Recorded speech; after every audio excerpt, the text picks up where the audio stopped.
there's been a lot of talk about Liverpool's major issues after 3 defeats in a week going into the international break. And I have to say, really, as a starting point to this video, I actually think it's a lot of small issues that may be tied into one larger one, which is that basically when you have a lot of turnover in a single summer, it's going to disrupt everything. Obviously, these players, previously, it was a squad that was very settled, wasn't it? It was a squad that had played together for a long time, and so they knew each other's movements in the attacking third. They could kind of play off the cuff, knowing this is the way he's going to move, this is where I should put the ball and he'll like it and he'll probably score from. And of course on the defensive end then, the coordination, the pressing, if he is going to jump in this moment, I know I need to be in X, Y or Z position. So I think when you change a lot of players, and Liverpool absolutely have, you're going to get disruptions, and those disruptions are going to manifest themselves in kind of small issues all over the pitch. And I do think that's what we're seeing. But I think one of those issues that we are seeing at the moment, I think one that's getting an awful lot of focus, so I do want to talk about it a little bit deeper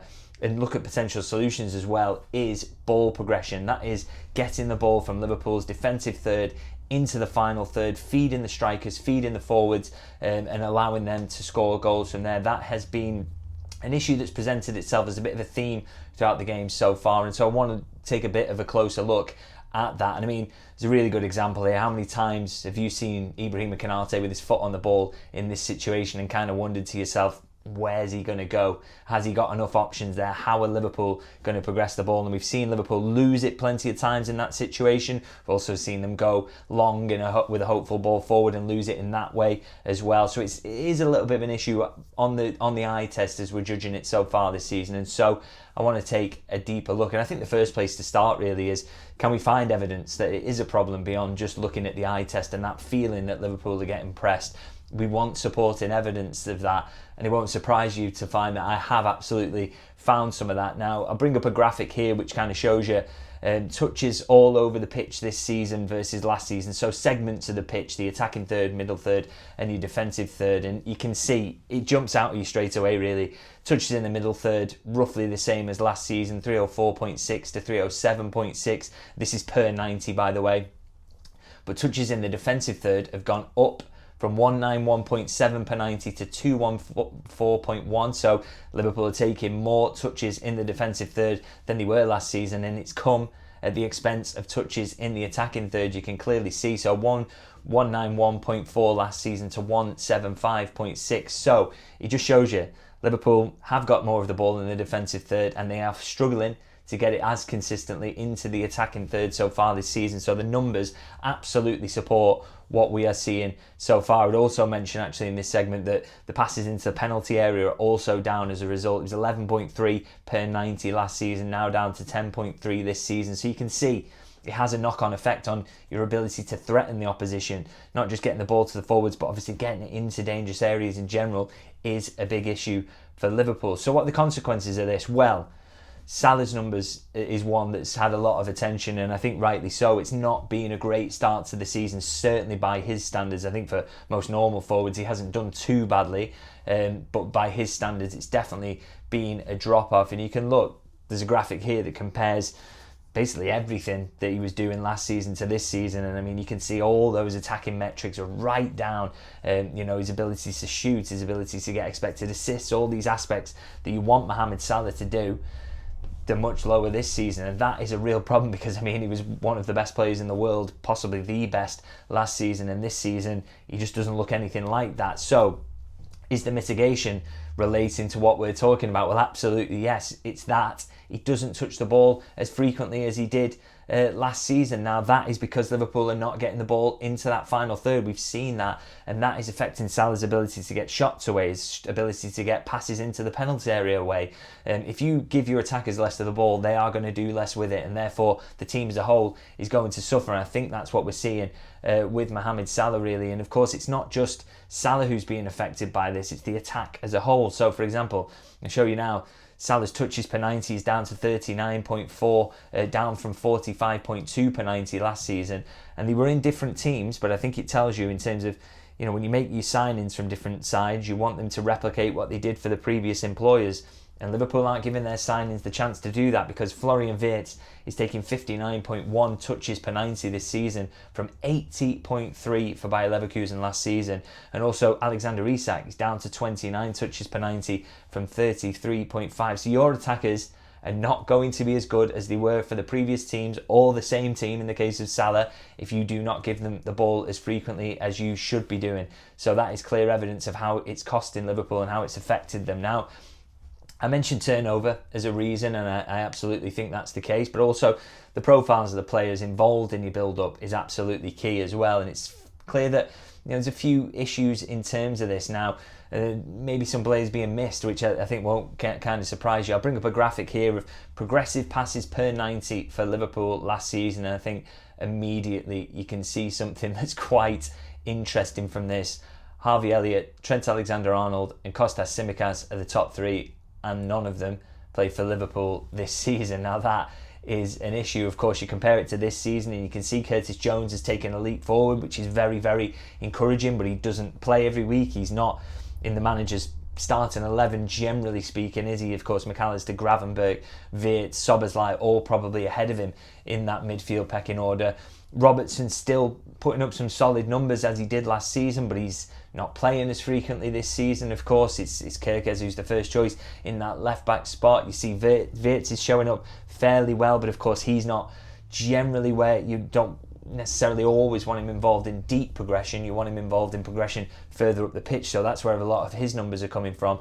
And also, of course, you can see that Szoboszlai is not really replicating Trent's levels, even though he's sometimes playing at right back. So there's just some progression missing from that, really, that Liverpool clearly had last season and they don't have so much this season, and probably underlines it, actually, not included in that graphic there, but Kerkez is 4.39 passes per 90, progressive passes per 90, Frimpong 3.33 and Bradley 4.62. So again, nobody really getting near what Kostas Tsimikas did, what Andy Robertson did, and what Trent Alexander-Arnold did at right back and left back respectively last season. And if you take that progression out of the team, that progressive passing, and you put in people who aren't as good at it, or certainly aren't replicating those numbers at the moment, you are going to miss it. And you might think, okay, well, Kerkez, Frimpong, they're probably more kind of carriers. Bradley, very similar actually, but you look at it, you look at the numbers for carries, progressive carries that they are providing. Kerkez is 15th for that in the Liverpool squad in terms of the ranking. Frimpong is 17th, and yes, Conor Bradley's doing okay.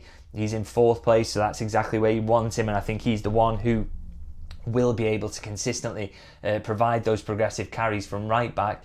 But there's a lot of progressive passing missing in the meantime, and Bradley's had his injuries, Frimpong's played some games, so you go from basically quite a lot of progressive passing from your fullbacks, from your centre halves, to basically none really with these new set of fullbacks, and only Bradley really trying to make up the gap with some progressive carries. So that's a little bit of a worry for Liverpool. And just to underline it as well, here's a graphic of expected threat generated last season and generated in this season as well, and you see Robertson second for this season despite not being a starter. That's a bit of a worry. Van Dijk moving up into top, and there's a lot of you can see from that, I guess, that there's a lot of onus on Van Dijk, but also you'd like to see others doing a bit more of the progressive passing in there, a bit more from fullback, from Kerkez, from Frimpong, from Bradley, and that's just not really happening at the moment. So I think that is a little bit of a concern for Liverpool, and aligns with really what we've kind of seen. But of course, I've seen a lot of discussion about this topic, and people pointing out that this isn't good, this is an issue, and yes, that's the case, but of course the manager's job is to find solutions, and I think you've got to kind of think about those as well. And I think one of the solutions, and this is kind of the really obvious one to say, is, well, you can see why they wanted Mark Gay, really, and I do wonder whether a January push is possible. I know we've seen other reporters rule that out, but maybe there could be, Liverpool's minds will change before the January window comes around. Maybe Crystal Palace show real openness to do that deal, because I just think he would be a great addition in terms of adding progression to this team, because it's really struggling at the moment. And I mean, you bring up a comparison here with Konate, and you might actually wonder what I'm talking about here, because 4.03 passes into the final third per 90 for Gay, 4.98 for Konate, so Konate better. And Konate also 0.28 passes into the penalty area versus Gay's 0.26. So on the face of it, Konate is a more progressive passer. He's better at it. He's doing it more frequently for his team. But then when you consider Crystal Palace are averaging 41.3% of the possession in their games so far this season. Liverpool 61.6. Now you imagine how many more opportunities Mark Guéhi is going to get to progress the ball in a team like Liverpool that dominates possession. Those numbers would jump up immediately. And like I say, always use the eye test alongside it. And anybody who's watched him really can kind of see just how good he is with the ball at his feet. Both right foot and left foot, very, very comfortable. So he's got lots of angles to pass through as well. So I think he would really add something. And if it is at all possible that Liverpool could add him in the January window, I certainly think that he's going to alleviate some of these problems. But of course, there are a lot of games between now and January as well, and the manager has to find solutions in the meantime. So what are they going to be? Well, you know, one of the issues I think turnover comes into this, is that routines and repetition are really, really important in terms of build-up. It's, you know, knowing, okay, if we can't get the ball out in that way, I drop into here, he drops into there, and all of a sudden one of us is in space for a little bounce pass and a 1-2. I mean, you saw actually a really good example of that is how Chelsea got out of Liverpool's press at the weekends, particularly around Caicedo's goal. It's a little 1-2 into midfield that disorganises Liverpool, pulls their press apart, and then Chelsea are in. Caicedo drives forward. It's a 2v1 in midfield, and he can just blam it into the top corner. So, you know, it's routines. That's a big part of it, and I think they are easier to implement when you've got players who've played together a long time, and that isn't the case for Liverpool. So it just needs time on the training ground, and hopefully they can get a little better at working through the opposition press. And I think I'll show you an example, actually. I like this progression against Galatasaray, actually, in terms of how Liverpool get out there. You can see when Konaté's got the ball here, he lends it into Jones, and you can see Wirtz in the first kind of graphic there. He just kind of drops in. He drops in immediately into that kind of midfield, and then gets the ball after Jones has lent it. It's dragged a couple of Galatasaray players over. Wirtz gets space to turn, pings the ball out wide, and Liverpool are up the pitch, and everybody can kind of drive forward. And I said, you know, always want Wirtz involved in deep build-up, but when you're that high up and you've got Konaté basically over the halfway line, that's not too bad, and it's another tool Liverpool can use, and it's a clever rotation. And like I say, sometimes you've got to do that to get out. You've got to maybe run Gravenberch out of the way and get him up the pitch, drop someone else in.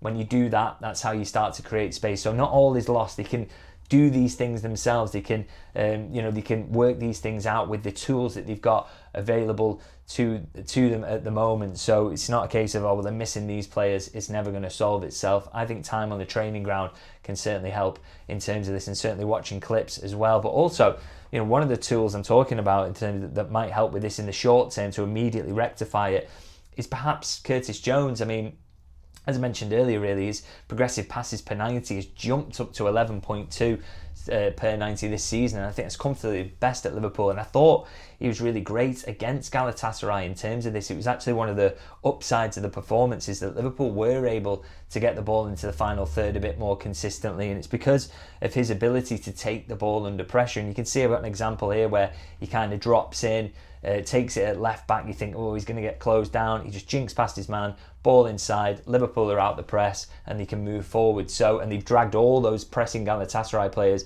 over to that side and they can move out. So I think Curtis Jones is a really good sticking plaster solution for this in the short term, particularly as we're seeing McAllister's form's not great. I know you've got to play him back in a little bit, but obviously some big games coming up. So, you know, do you maybe just kind of dip him in and out and maybe rely a little bit on Curtis Jones? Because as I say, I think that aspect of his game, his ability to progress the ball, is really taking a leap this season, and I want to see more of that as a short-term solution for Liverpool's problems, particularly, of course, because Trent Alexander-Arnold is not going to magically reappear, is he? Robertson's probably not going to play as many games as he did last season, and Kostas Tsimikas isn't about either, and Mark Guéhi didn't sign, so Liverpool have got to be clever in terms of how they work around this issue, and it is definitely an issue at the moment. So, going to wrap it up there. Do let me know what you think about that analysis. Is this a big issue for Liverpool that you've noticed as well? What would your solutions be? Would you like to see Jones? Would you just think a bit more time in the training ground? And how keen are you to see Liverpool sign Mark Guéhi in January? Do let me know